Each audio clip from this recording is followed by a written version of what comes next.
all the latest updates, subscribe to News 9. Hello and welcome to News 9 Digital with me, Adarsh Vepachedu. By now, it is well established that action against coronavirus begins with testing. When it comes to testing, we've heard about various kinds of tests ranging from rapid antigen to RT-PCR. But all of these tests are time consuming in that they involve testing individual by individual, and they're also not very cost effective. In this News 9 Explainer, I will be speaking to you about an ingenious method of testing that surprisingly is very cost effective, it is very quick, and guess what? It does not involve testing individual by individual. I'm talking about pool testing, something that the United States is gunning for at the moment, and something that could make a lot of sense right here in India given the kind of population that we have. So what is this pooled testing? Now, this form of testing involves mixing of samples that you collect from multiple individuals from a certain locality or a building or an area per se. So you have once you've collected all the samples, blood samples from the individuals of a certain area, you mix them up and you conduct just one test. So if that particular test, if that batch of samples turns out to be negative, then the entire batch or every individual in that group will be deemed negative.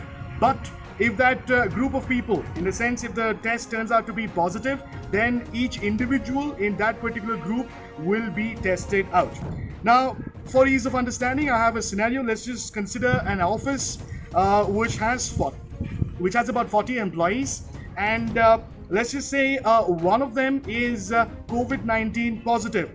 So these 40 employees are split into 4 groups of 10 individuals each, and essentially you'll have 4 tests that will be conducted because all of those 10 samples in each group will be mixed. So you'll have one test for that one group, and you'll have 4 groups of 10 each. So that is 40. All 40 employees covered under just 4 tests. So at the end of the day, if one group tests out positive, then you will have individual testing that will follow again. So in the end, if one group tests positive, that's one group of 10 individuals. So you'll have 10 more individual tests that will be carried out apart from the 4 initial tests that you conducted. So 10 plus 4 is 14 tests that you're conducting to really figure out who has tested positive in a group of 40 employees in this particular case. Now, pool testing is something that is not new to humanity, to the global scientific community. Laboratories in the United States have used pool testing for various diseases like chlamydia and even gonorrhea. The Red Cross has also used it to test donated blood for hepatitis B and C, HIV, and even the Zika virus. And even at this point in time, many laboratories in the United States are using pool testing to test batches of blood samples in certain areas. So what are the more obvious benefits of pool testing? Now, it is effective when it comes to asymptomatic population. If an area has a lot of asymptomatic people, then this is something that could prove to be very efficient, and it is also very helpful when it comes to contact tracing of a certain individual. So one of the other benefits is you're really drastically cutting down on the waiting period for those test results, for the reports to really come out, because you're not testing individual by individual. You have an entire pool or a batch that is tested, a mix of blood samples from individuals, and if it turns out to be negative, everybody in that group will be negative at the end of the day. So that again is obviously very cost effective. It does not involve testing by individual, so that again saves a lot of money.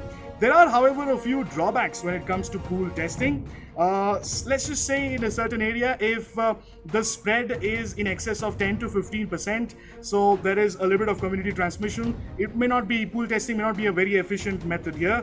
And pool testing is something that may result in a few false negatives as well, given the fact that in this particular kind of testing, you have samples that are combined and eventually diluted. However, clinical data has suggested that only 1 in 3,000 samples are false negative. So that's a kind of chance that governments may have to take if they were to implement pool testing in their countries. If you like the information that I've shared with you, do not forget to like, share and subscribe to News 9 on YouTube, Facebook, Twitter and Instagram. Many thanks for joining us.